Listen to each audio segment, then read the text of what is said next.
अस्सलाम वालेकुम नाज़रीन, आप देख रहे हैं प्रोग्राम दो टोक। मैं हूं किरण नाज। मुल्क की सियासत में ऑडियो और वीडियो लीक्स के बाद अब व्हाट्सएप मैसेजेस लीक का सिलसिला जारी है और इस नए सिलसिले में मरकज़े निगाह बनी हुई है तहरीक इंसाफ, जिसके लिए ये मैसेजेस मसाइल में ऑब्वियसली इजाफे का सबब साबित हो रहे हैं। कुछ दिनों पहले तहरीक इंसाफ के सेक्रेटरी इत्तलात हैं रऊफ़ हसन, इनके भारतीय सहाफ़ी से व्हाट्सएप मैसेजेस सामने आए। अब बानी PTI की बहन अलीमा खान के रऊफ़ हसन के साथ व्हाट्सएप पैगामात ने नया पिंडोरा बॉक्स खोल दिया है। ज़राए से बता रहे हैं कि रऊफ़ हसन के फ़ोन के फॉरेंसिक तज्ज़िये में पता चला है कि 23 जून 2023 को अलीमा खान ने व्हाट्सएप से रऊफ़ हसन को बुशरा बीबी से मंसूब एक पैगाम भेजा, जिसमें उनकी बानी PTI से जेल में मुलाकात और रोने के वाक़े की रुदात बयान की गई है। अलीमा खान ने रऊफ़ हसन को पैगाम में कहा कि बुशरा बीबी का ये पैगाम अहमकाना है। बुशरा बीबी का ये डिसइंफॉर्मेशन सेल लोगों को उकसा रहा है, इस पैगाम की तशहीर न की जाए। और उन्होंने रऊफ़ हसन को हिदायत की कि बानी PTI को ऐसी कोई बात बुशरा बीबी से नहीं हुई है। पैगाम में बानी PTI और जेलर के दरमियान जो फर्जी गुफ्तगू को बुनियाद बनाकर इमरान खान की मौत का प्रोपेगेंडा करने की कोशिश की गई है और कहा गया है कि बानी PTI को पता है कि जेलर पर उन्हें मारने के लिए दबाव डाला जा रहा है। इस हवाले से आज वफाकी वज़ीर इत्तलात अता तारड़ ने भी प्रेस कॉन्फ्रेंस की है। उसमें दावा किया ग्रुप और बुशरा ग्रुप दोनों PTI पर कब्जा करना चाहते हैं। अलीमा खान की गुफ्तगू सामने आई रऊफ़ हसन के साथ, इससे एक बात साबित हुई, एक डिसइंफॉर्मेशन सेल जो हम बड़ी देर से कह रहे थे कि एक प्रोपेगेंडा सेल, झूठी खबरों का सेल बनाया जा रहा है और चलाया जा रहा है, ये बात साबित हो गई कि बुशरा बीबी एक डिसइंफॉर्मेशन सेल चला रही थी। मकाफात अमल है कि जब मुल्क के अंदर आप लोगों को तकसीम करेंगे, लोगों में नफरतें जो है वो फैलाएंगे, माशरे को तकसीम करेंगे, तो आज आपकी अपनी पार्टी ना सिर्फ टूट फूट का शिकार है बल्कि शदीद तकसीम का शिकार। और ये कई ग्रुपों में से ये दो ग्रुप हैं। अब नाजरीन, इस लीक पर बड़े बड़े सवालात उठ रहे हैं। सवाल ये है कि ये मैसेजेस कौन लीक कर रहा है। हुकूमत जो कल ऑडियो लीक्स की मुखालिफ थी, आज इन लीक्स पर प्रेस कॉन्फ्रेंस हो रही है। क्या जो कल हराम था वो आज हलाल हो गया है? फिर इस मैसेज पर जो तारीख है वो जून 2023 की है, लेकिन उस वक्त तो खान साहब जेल में थे ही नहीं। इमरान खान 9 मई को गिरफ्तार हुए, कुछ दिन बाद जमानत हो गई, फिर वो दोबारा अगस्त में गिरफ्तार हुए, तो जून में ये मैसेजेस क्यों किए गए? दूसरी तरफ नाज़रीन, पार्लियामेंट का मुश्त 28 अगस्त को बुलाए जाने का इम्कान है। हुकूमती अरकान कौमी असम्बली सेनेट को हाजिर यकीनी बनाने की हिदायत की गई है। सदर मुमलिकत ने कौमी असम्बली का इजलास पीर 26 अगस्त को तलब कर रखा है। हुकूमत क्या करने जा रही है, कौन सी कानून साजी होने जा रही है, इसका किसी को इल्म नहीं है, लेकिन हुकूमत अचानक मुतहरिक ज़रूर हो गई है। जरदारी साहब मौलाना साहब से मुलाकात के लिए पहुँचे, उनके हमरा वज़ीर दाखिला मोहसिन नकवी भी थे। सदर जरदारी ने मौलाना को बंदूक का तोहफ़ा भी दिया। सियासी मामलात पर बातचीत भी हुई। मियाँ साहब ने भी अपोजिशन से बात करने के लिए 3 रुकनी कमेटी बनाई है। ये मुलाकातें कल तहरीक इंसाफ और JUI के दरमियान असेंबली में मिलकर चलने के ऐलान के बाद शुरू हुई हैं। नेशनल असेंबली और सेनेट के अंदर जो लेजिस्लेशन प्रपोज की जा रही है, जिसके बारे में हमें बताया जा रहा है, उसके बारे में एक फ़ैसला आज ये किया गया है कि हमारी जो टीम्स हैं, एक टीम बनाई गई है, सब कमेटी बनाई गई है कि वो उस तमाम लेजिस्लेशन के बारे में बाहमी मुशावरत से आगे बढ़ने का फ़ैसला करें। इससे पहले कि नाज़रीन कि मैं अपने मेहमानों की तरफ जाऊं, एक और अहम मामला है जनरल फैज़ और इमरान खान पर। तो इल्ज़ाम है कि वो मौजूदा आर्मी चीफ की तकर्री को रोकना चाहते थे, लेकिन अब सीनियर लीगी रहनुमा ने दावा किया है कि जनरल बाजवा भी मौजूदा आर्मी चीफ की तकर्री को रोकना चाहते थे और उन्होंने हुकूमत को कुछ पैगामात भिजवाए थे, पैगामात दिए थे। सुनिए ज़रा। अच्छा, अब तकरीबन एक हफ्ते पहले स्पीकर पंजाब असेंबली ने भी ये दावा किया था कि जनरल बाजवा जनरल साहिर शमशाद को आर्मी चीफ बनाना चाहते थे, लेकिन वो जानते थे कि हुकूमत जनरल आसिम मुनीर को आर्मी चीफ तैनात करना चाहती थी और ये मामला उन्होंने हुकूमत पर छोड़ दिया था। मलिक अहमद खान के मुताबिक तो जनरल बाजवा ने कोई धमकी नहीं दी, लेकिन उनकी ख्वाहिश कुछ और थी। लेकिन वजीर दिफा भी मार्शल लॉ की एक धमकी का जिक्र ज़रूर कर चुके हैं। इन तमाम मामलात पर बात करने के लिए आज इंतहाई मोअज़्ज़ज़ मेहमान प्रोग्राम का हिस्सा होंगे। सबसे पहले अली मोहम्मद खान साहब, पाकिस्तान तहरीक इंसाफ के सीनियर रहनुमा है। बहुत शुक्रिया सर, आपने प्रोग्राम में ज्वाइन किया। सबसे पहले तो कल मौलाना के पास गए, आज दारी साहब पहुंच गए हैं, आप गए हैं, आपको लगता है कि इससे मौलाना के जो आपके साथ पार्लियामेंट में चलने का मौक़िफ़ सामने आया है, आज की मुलाकात के बाद उसमें कोई तब्दीली आएगी? बहुत शुक्रिया। बिस्मिल्लाहिर्रहमानिर्रहीम, अल्लाहुम्मा सल्लि अला मुहम्मदिन व अला आलिहि व अस्हाबिहि वसल्लम। देखिए, हम इस सिचुएशन को देख रहे हैं और ठीक है, मौलाना साहब एक सीनियर सियासतदान हैं और जरदारी साहब के साथ माजी में वो चले भी हैं और उनका एक ताल्लुक और राब्ता रहा है। पीडीएम के टाइम पे भी मौलाना साहब पीडीएम को हेड कर रहे थे, जिसके बाद रजीम चेंज हुई। लेकिन अब मौलाना साहब शायद उस सियासत से हट के एक स्टेटस को के खिलाफ अपना एक किरदार अदा करना चाहते हैं, जिसको हमने वेलकम किया। और इस वजह से चूंकि वो जो इस इलेक्शन में जो धांधली हुई है और जुल्म हुआ है, तो खिलाफ जो तहरीक इंसाफ का बयानिया है उसको सपोर्ट करते हैं। अब अगर जरदारी साहब उनसे मिले हैं तो ठीक है, हुकूमत की तरफ से एक कोशिश है, मुलाकातें होती हैं सियासत में। लेकिन अगर मौलाना साहब ने एक स्टैंड लिया है तो उसके बाद इस तरह की मुलाकातें उनके उस स्टैंड को हर्ट करेंगी।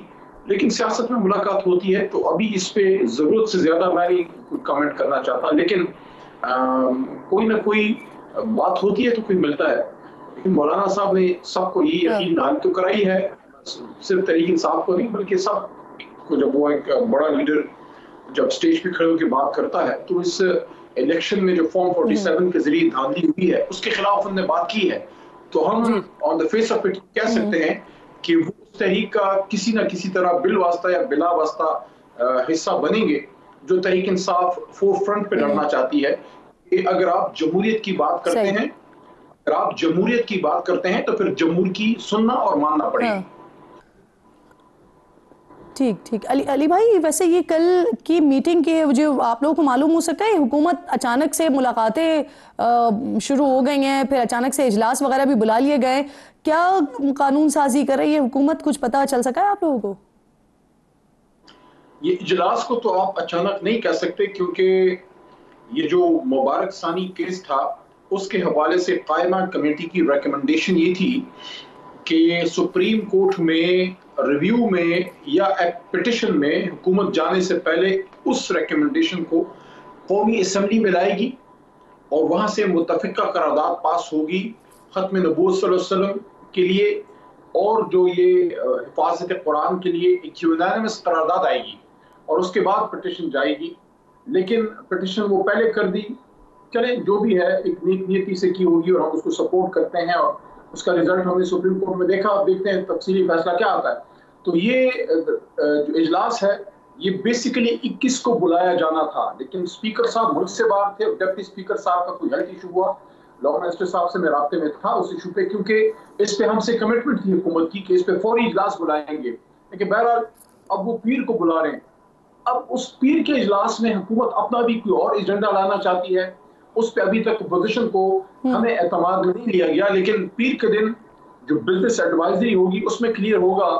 अगर अंडर द टेबल कुछ और अगर अली भाई ये इमरान खान की कस्टडी तब्दील करने से मुताल्लिक हो सर ये मामला जी, या अदालती मामलात के हवाले से हो, अदलिया के हवाले से हो, तो फिर आपकी हिकमत अमली क्या होगी? क्योंकि अददी एतबार से तो आप रास्ता नहीं रोक सकते ना, तो आपकी इसके अलावा हिकमत अमली क्या होगी फिर? देखिए, हुकूमत का तो एक राइट होता है, प्रोरोगेटिव होता है, अपना एजेंडा, अपना जो है जो भी इनका हुकूमती एजेंडा होता है उसको परसू करते हैं। लेकिन हमेशा अपोजिशन के साथ एक कोऑर्डिनेशन उस पर रखी जाती है, क्योंकि दो तरह की लॉ मेकिंग होती है। एक वो लॉ मेकिंग जो आपने हुकूमत रियासती उमूर के लिए करनी होती है, जो मफाद आमा की होती है, तो उस पर अमूमी तौर पे अपोजिशन को बता के तो अपोजिशन सपोर्ट करती है। हमारे दौर में भी ऐसा हुआ कि कुछ नेशनल इंटरेस्ट के या अवामी इंटरेस्ट के कुछ लॉ मेकिंग में हम बात करते थे और उसमें सपोर्ट होती थी। लेकिन कुछ ऐसी होती हैं जो किसी हुकूमत का एक पॉलिटिकल एजेंडा हो या कोई फ्लैगशिप प्रोजेक्ट्स हो जो ज्यादा पॉलिटिकल साइड पे जाती हैं, उस पर अपोजिशन पर एतराज करती है। तो अगर कल परसों के इजलास में हुकूमत का अपना कोई पॉलिटिकल एजेंडा है तो वो सामने आएगा। उसका जाहिर है, सर आपने मुनासिब बात की कि हमारे पास अददी अक्सरियत नहीं, अददी अक्सरियत होती तो फिर हम हुकूमत में होते ना। वैसे असल में अददी अक्सरियत हमारी है, क्योंकि ओरिजिनल फॉर्म 47 जो है वो तो सारे हारे बैठे हैं। सही। अच्छा वली साहब, ये जो आपका जलसा मुलतवी हुआ इसके हवाले से अब जरा थोड़ी सी बात को आगे बढ़ाते हैं। जलसा मुलतवी हुआ, इसके हवाले से फिर हुकूमत की जानिब से ये दावा किया जा रहा है कि उनकी दरखास्त पर अली अमीन साहब ने खान साहब से बात करके जलसा मुलतवी करवाया है। ऐसा ही हुआ है? देखिए, कोई भी जो बड़ी डिसीजन मेकिंग होती है उसकी इंट्रिकेसीज में जाने और किसने ये कहा और कहां से हुआ फलाना हुआ, ये इंपॉर्टेंट नहीं है। इंपॉर्टेंट क्या है? रिजल्ट क्या है? रिजल्ट ये है कि पूरा डेमोक्रेटिक सिस्टम, पूरा सिस्टम जितना भी है, इंक्लूडिंग एवरीबॉडी, पूरा सिस्टम आखिर में एक शख्स के पास गया और उसको उसके फैसले के इंतजार में था कि वो एक शख्स क्या कहता है, और वो एक शख्स इमरान खान। इमरान खान साहब ने सर ये कैसे इंपॉर्टेंट नहीं है अली भाई, ये कैसे इंपॉर्टेंट नहीं है? हुकूमत के साथ आप किसी किस्म का कोई ताल्लुक नहीं रखना चाहते, कोई राब्ता नहीं करना चाहते, और हुकूमत ये कह रही है कि आपने उन्होंने वजीर आला से ये रिक्वेस्ट किया और उनके रिक्वेस्ट पर मैसेजिंग हुई है, और फिर आप लोग कहते हैं सहूलतकारी भी नहीं है, मैसेजिंग भी कैसे हो रही है फिर? नहीं, मैं ये नहीं कह रहा, आप मेरी बात समझ नहीं पाई। मैं ये कह रहा हूँ कि एक फैसला हो गया, एक इंफॉर्मेशन जनाब इमरान खान साहब पास ऑन हो गई, चीजें सामने आई कि एक तो हमारे जो मजहबी जमातों के हमारे मोहतरम कायदीन और नुमाइंदे सब लोग वहाँ उशाक़ रसूल मौजूद थे सुप्रीम कोर्ट के बाहर। इंपॉर्टेंट केस था और इस केस में इक्वली जो है स्टेक होल्डर तहरीक इंसाफ भी है, क्योंकि इस इशू को कौमी असम्बली के फ्लो पे तहरीक इंसाफ की तरफ से मैंने, हमारे एलआई साहबजादा हामिद रजा साहब ने और मुख्तलिफ लोगों ने और ऑपोजिशन से साहब ने उठाया। भाई शायद आप मेरी बात, आप मेरा सवाल समझ नहीं रहे। मैं बहुत सादा सवाल पूछ रही हूँ, मैसेज किसने दिया सर? बिल्कुल ठीक है, क्यों मुलतवी हुआ, वो सारे ग्राउंड्स बने हुए हैं, वो सारा आप लोगों ने बता दिया, ये मैसेज कन्वे कैसे हुआ, किसने दिया? देखिए, मैं अगर अपनी बात पूरी कर पाऊं, क्योंकि आपके पास एक जिस तरह वो क्लैशनकोफ में 75 गोलियों का एक होता है ना मैगजीन, तो आपके पास भी मैगजीन तैयार होता है, लेकिन हमें थोड़ा सा मौका दे दिए कीजिए कि अपनी बात कर सकें। कि खान साहब के सामने दोनों सिनेरियो आए, एक तरफ तो मजहबी जमातें आई हैं, सास मामला है, कौन सा मुसलमान है जिसके लिए खत्म नबूवत सल्लल्लाहु अलैहि वसल्लम का इशू अहम नहीं। तो खान साहब ने मेरे सामने कल ये बात की, when I was with him in Adiala for quite a long time, हम मुख्तलिफ चीजों पर डिस्कशन हो रही थी, मैं भी साथ ही बैठा था। तो खान साहब ने खुद ये कहा कि हमारे लिए अहम था ये इशू, क्योंकि उन्होंने ये कहा कि इसको, इस इशू को, तो मैं यूनाइटेड नेशंस में मैंने इस पे बात की है, तो ये तो हम सबके दिल के करीब है। फिर सुप्रीम कोर्ट में सर मेक सेंस, आपकी ये सारी बातें, सर आपकी सारी ये बातें जस्टिफाइड हैं। मैं तो ये पूछ रही हूँ कि ये मैसेज गया कैसे सर? दूसरा फैक्टर ये था कि उनके नॉलेज में ये भी चीजें लाने की कोशिश की गई कि तसादुम का खतरा है, क्योंकि आखिरी वक्त पे हुकूमत ने डर के एनओसी कैंसिल किया, तो इमरान खान साहब कौन मैसेज लेकर आया कौम ना जाए, तो उन्होंने ग्रेस दिखाई है, उन्होंने बड़ा दिल दिखाया कल। और फिर अली भाई ये सारी बातें जस्टिफाइड है, 8 सितंबर को सारी बातें जस्टिफाइड है सर आपकी बात। मैं सिर्फ आपसे बहुत सादा सी बात कर रही हूँ, मैं आपसे ये कह रही हूँ कि क्या हुकूमत का दावा दुरुस्त है? अली अमीन साहब को हुकूमत ने कहा, और फिर हुकूमत की बात जो हुकूमत कह रही है कि अली मोहम्मद खान साहब के पास वो मैसेज लेकर आए और उन्होंने कन्विंस किया खान साहब को, ये बात दुरुस्त है सर? हाँ या ना कह दीजिए। साहब की बात हो रही है, वो दो अली अमीन गंडापुर की बात कर रही हूँ मैं। आपका आजिज भाई अली मोहम्मद है और दूसरे हमारे वज़ीर आला साहब हैं। देखिए, हुकूमती जो अहम एहलकार हैं, मेरे ख्याल में बैरिस्टर अकील साहब हैं, तो उन्होंने ये बात मीडिया पे की है कि उनकी तरफ से एक इंफॉर्मेशन सर अता तारड़ साहब ने इसको कंफर्म किया है ना, इसीलिए मैं आपसे कंफर्मेशन मांग रही हूँ। उनका दावा दुरुस्त है या गलत है, ये बता दें बस। मैं अर्ज करता हूँ, हुकूमत की तरफ से कोई इंफॉर्मेशन पास की गई होगी, जाहिर है हुकूमती हल्के तो हुकूमती लोगों को ही पास करते हैं, या वो अली अमीन खान को पास कर सकते थे या हमारे चेयरमैन बैरिस्टर गौर को, तो कोई इंफॉर्मेशन हुई होगी जिसको मैं कंफर्म नहीं कर सकता, वो गंडापुर साहब कह सकते हैं। लेकिन एक हसास सूबे का वजीर आला, उसके पास ज़ाहिर इंफॉर्मेशन आनी है कि क्योंकि उन्होंने तो उसको लीड करना था और उस आदमी ने करके भी दिखाया है कि उसने जब एक दफा एक सूबे का वजीर आला और अली अमीन ने कोर कमेटी को बताई ये बात कि उन्होंने राब्ता किया था खान साहब से, पीछे हटता है, वो फिर पीछे हटने के लिए कफन नहीं सर वजीर आला ने कोर कमेटी को ये बात बताई कि उन्होंने राब्ता किया था खान साहब से। बेहतर फैसला क्या था, तसादुम या सब्र और इस्तेकामत? और सर फैसले पे तो सवाल ही नहीं है सर, फैसले पर तो सवाल ही नहीं है, सवाल ये कि फैसला जो हो गया वो कैसे हो गया। तो मैं सिर्फ ये पूछ रही हूँ, अली साहब ने बताया कोर कमेटी को कि उन्होंने खान साहब को ये मैसेज कन्वे किया है। देखें, आप मेरी बात समझ नहीं पा रही, ये अहम इतना नहीं है कि वो इंफॉर्मेशन किसने इमरान खान साहब को पास की, अहम बात ये है कि वो इंफॉर्मेशन जब रखी गई और उसके बाद फैसला क्या हुआ। अगर एक सियासत अली भाई, सुनने वालों को भी बहुत अच्छे से पता है कि क्या क्या बात अहम है, तो आप उस चीज को अब आप उसकी अहमियत को नहीं अग्री और डिसएग्री करना चाह रहे, लेकिन आपको भी पता है कि वो कितनी अहम बात है। सर मुझे बताइए, आप अली भाई आप मिलने गए जी ना जी, ये जो इन्फॉर्मेशन आप सुनने के मूड में आज नहीं है कि ये जो इन्फॉर्मेशन इमरान खान साहब के सामने रखी गई कि हसास मामला है, मजहबी मामला है, लोग रेड जोन में है, दूसरा चूंकि ये सबको पता है। अली भाई आप रिपीट में शो देखिएगा, आप तकरीबन 6 बार आपने इस बात को रिपीट किया है, ये सबको पता है।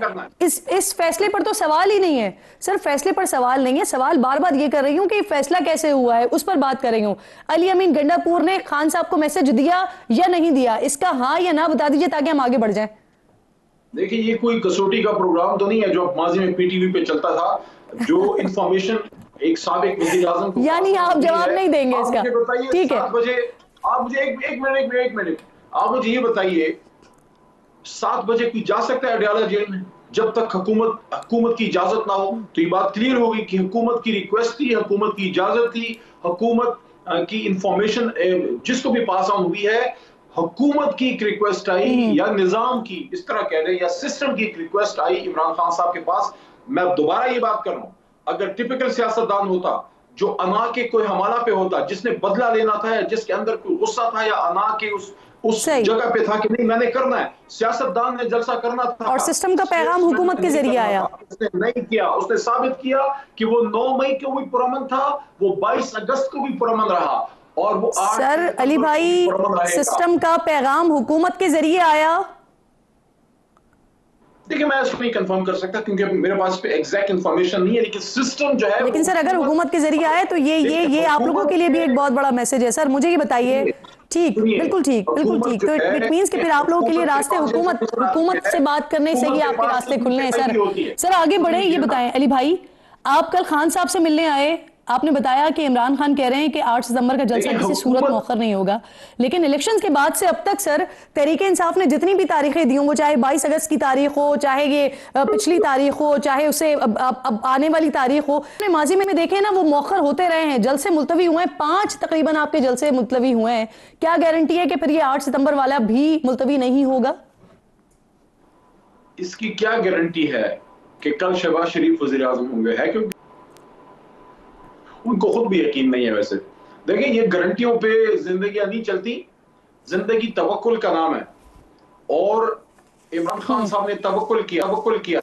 तवक्कुल किस बात पे किया है? तवक्कुल इस बात पे किया है कि अगर मेरे किसी फैसले से कोई मुमकिन तसादुम, जो शायद ना होता, क्योंकि कल मैंने इनको ऑब्जर्व किया है, मतलब आधा दिन के साथ रहा हूं, तो मैंने इनको ऑब्जर्व किया है कि उनको भारी दिल से उन्होंने ये फैसला किया है, क्योंकि उन्होंने कहा, I am witness to this, उन्होंने कहा कि पूरे मुल्क से मोबिलाइजेशन थी, खासकर पंजाब से थी, केपी से तो होती है, तो उनको ये था कि यार इतना बड़ा जलसा था, लेकिन वो नहीं चाह रहे थे कि कोई भी मौका किसी भी फैक्टर को दें। सर मुझे ब्रेक पे जाना है अली भाई, लेकिन मैं उससे पहले चाह रही हूँ कि आपसे जरा सारी बातें हो जाएं। सर ये अलीमा खान साहिबा के रऊफ हसन के साथ जो मुबैना व्हाट्सएप मैसेजेस सामने आए हैं, जिसमें बयानिए के जरिए पीटीआई पर कब्जे की जंग का जो मंजरनामा सा बन रहा है, तो सर क्या अलीमा खान और बुशरा बीबी की आपसी चपकलिश वाजे हो रही है? देखिए, मेरी बात सुनिए किरण साहिबा, पाकिस्तान इस वक्त किसी किस्म की मोहल्लाती साजिशों या इंटरनल डिबेट्स पे बहसों का मुतहम्मल नहीं है। किसी भी घर में, किसी भी जमात में, आपके चैनल में, सियासी जमात में, मजहबी जमात में, अखबार वालों के दफ्तर में बातें होती हैं, कोई कहता है उसने ये कर दिया, उसने ये कर दिया। असल इशू क्या है? अगर मुल्क पे किसी ने रहम करना है, अगर मुल्क की बेहतरी चाहते हैं, तो असल इशू ये नहीं है कि अलीमा बीबी ने, हमारी तो माँ की तरह है, बाजी है, उन्होंने रऊफ भाई को क्या कहा, या मरियम वालिद मोहतरम को क्या कह दिया, या आर्मी चीफ ने जनाब DGI. No, what is important is कि पाकिस्तान के साथ क्या करना है, किस तरह चलेगा, जिस तरह चल रहा है नहीं चल सकता।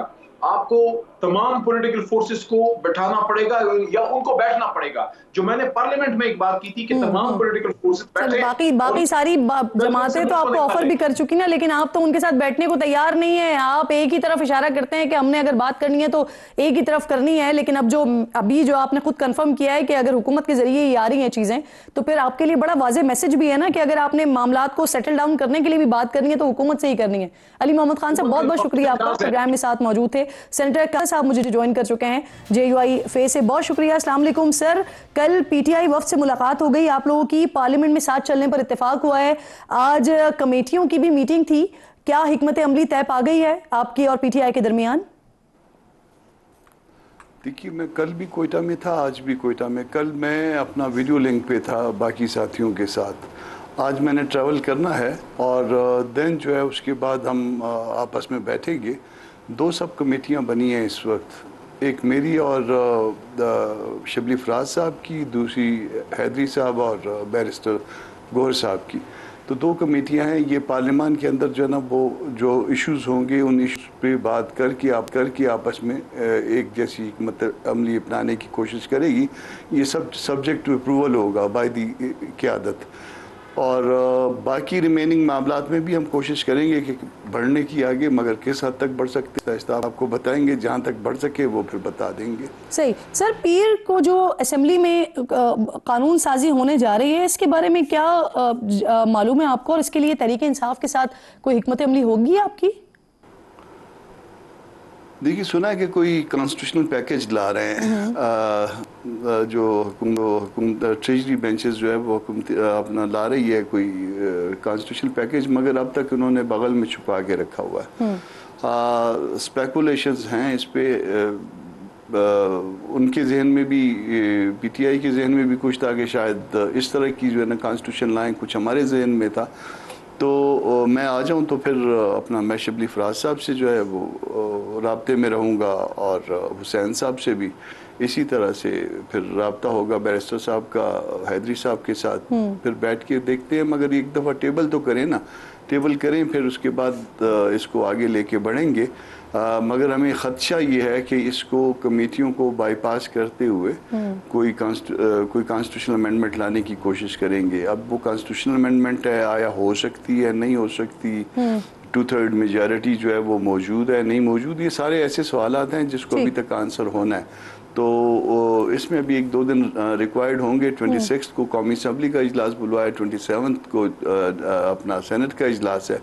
ये सुन रहे हैं कि शायद सेनेट में टेबल, मगर अभी तक कुछ एग्जैक्ट मालूम नहीं। सही, कामरान साहब साथ ही मौजूद रहिएगा सर, एक छोटा सा ब्रेक लेना है मुझे, ब्रेक के बाद वापस आते हैं।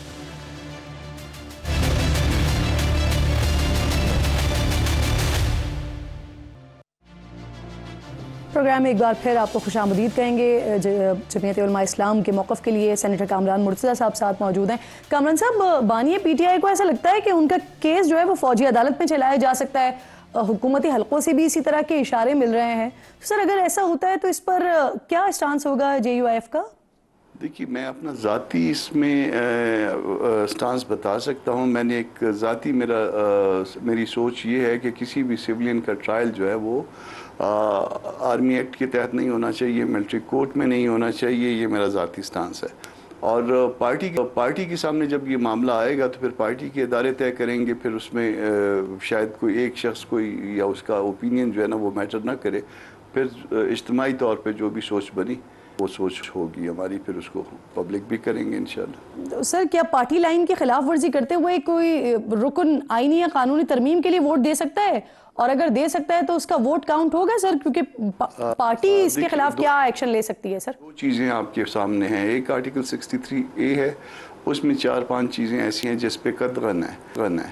पार्टी अगर कोई डिसीजन लेती है तो फिर उस डिसीजन के अगेंस्ट जो है ना वोट देना जो है, और फिर इसके साथ एक जजमेंट भी है सुप्रीम कोर्ट की जिसका रिव्यू भी फाइल हुआ है, और उसमें जो है ना वो उसके काउंट करने पे भी पाबंदी शायद मगर उस जजमेंट से जो है मैं इत्तफाक नहीं करता, जो 63A के हवाले से जिसमें हमजा वाली गवर्नमेंट भी गई थी, मैं उससे इत्तफाक नहीं करता कि वो जजेस जो है वो बाउंड्री से बाहर निकल गए थे 63A के। काउंट हो सकता है, मगर बहरहाल उसके कॉन्सिक्वेंसेस हैं जो 63A में लिखे हुए हैं, उसके नतीजे में अगर पार्लियामानी पार्टी ने कोई डिसीजन लिया है और उसके नतीजे में जो है वो फिर डी-सीट हो सकता है वो साथी जो पार्टी पॉलिसी के अगेंस्ट पार्लियामानी पार्टी के डिसीजन वोट कास्ट करता है।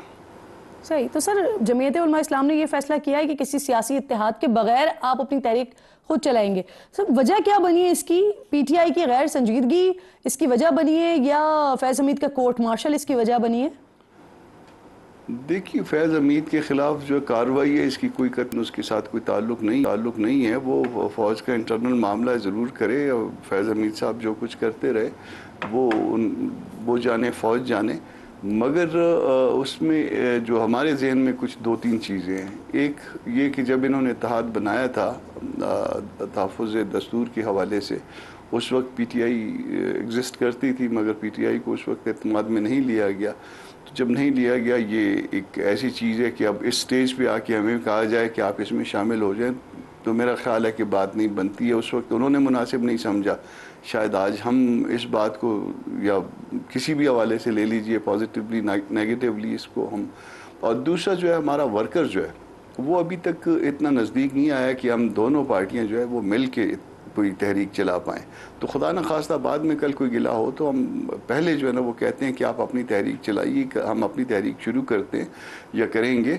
तो उस अल्टीमेटली फ़र्ज़ कर लीजिए किसी स्टेज पे हम बात आगे बढ़ा सके, इकट्ठे मिल के चल सके तो ज़रूर चलेंगे, मगर ये स्टेज नहीं है। तीसरा इसका जो तीसरी लिम्ब है वो ये है कि वो सूबा खैबर पख्तूनख्वा वहाँ या उनके पास जो है ना वोट है या हमारे पास वोट है।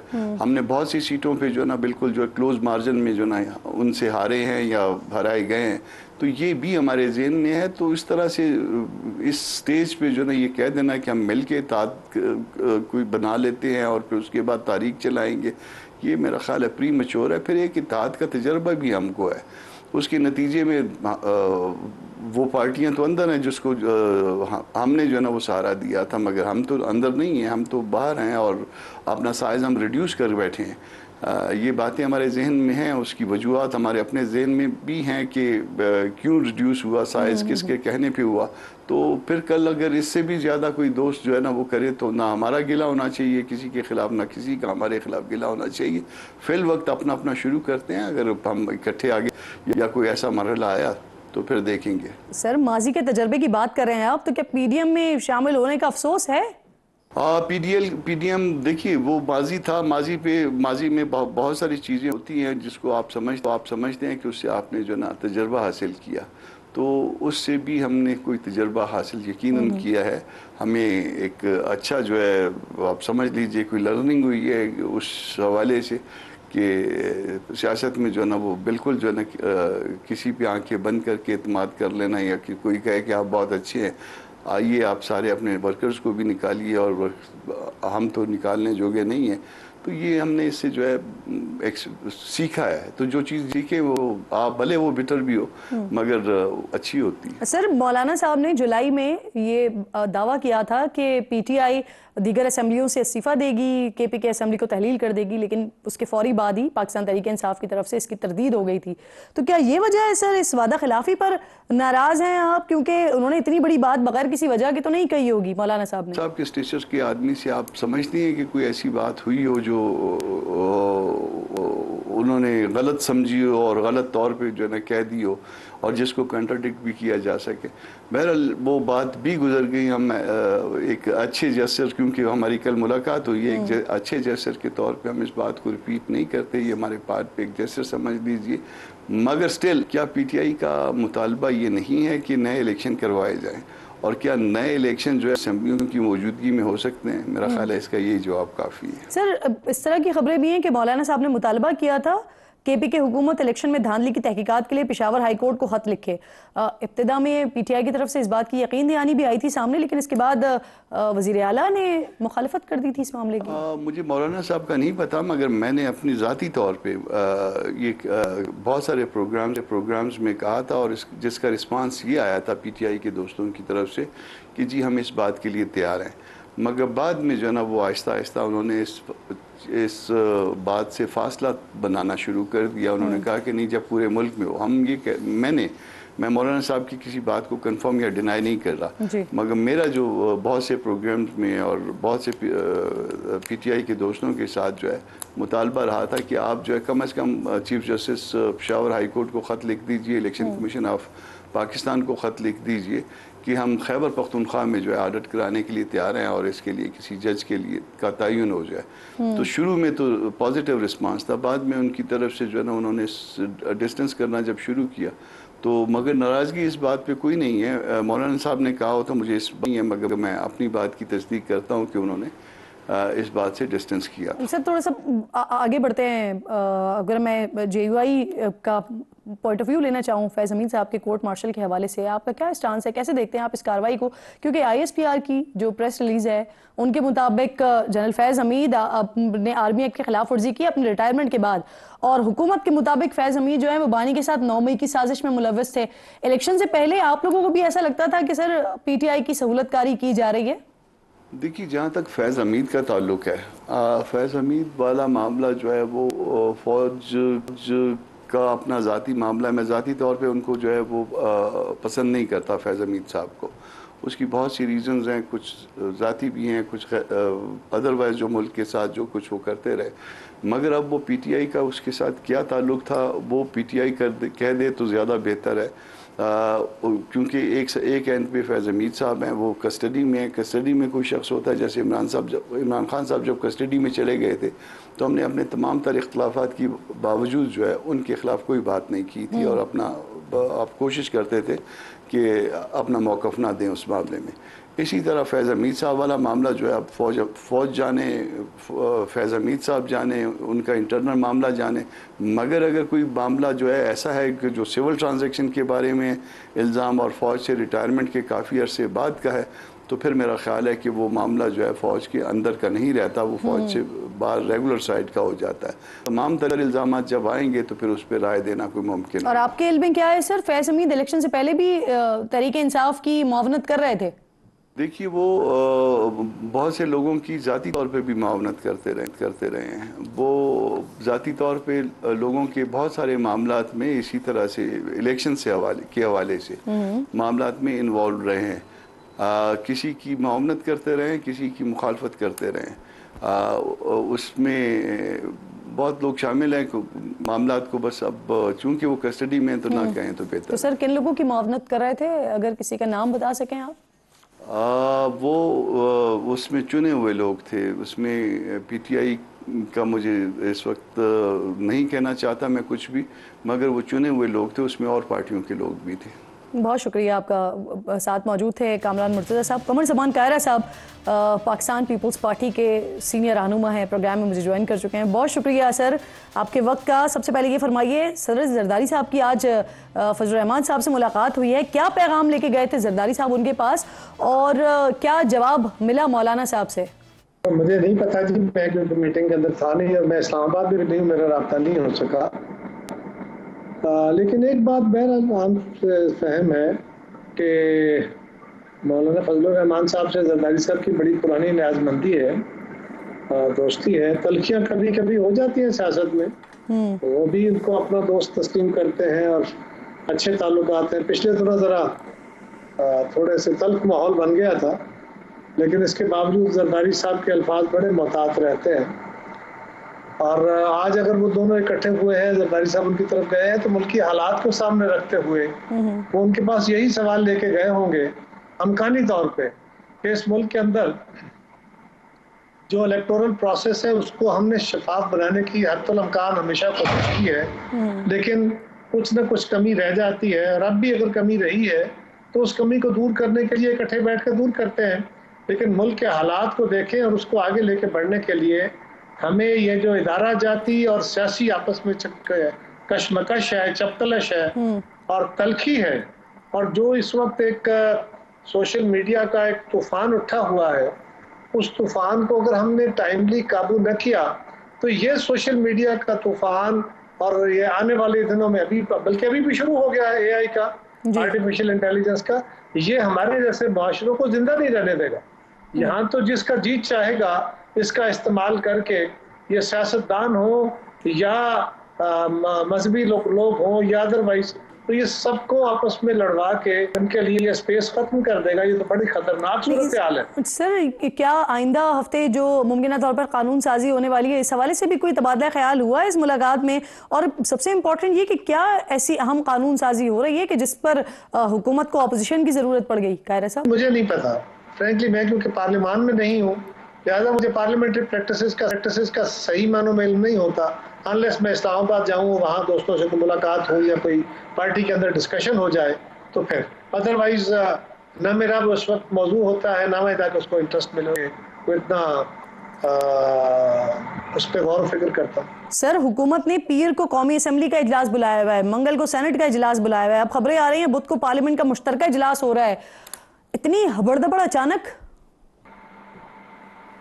ऐसी बात होगी थी तभी जाके ये तीनों इजलास, इन दोनों सेशंस अलग अलग भी और जॉइंट सिटिंग भी, अगर जिस तरह आप फरमा रही है ऐसा अगर हो रहा तो यकीनन इसके पीछे कुछ होगा।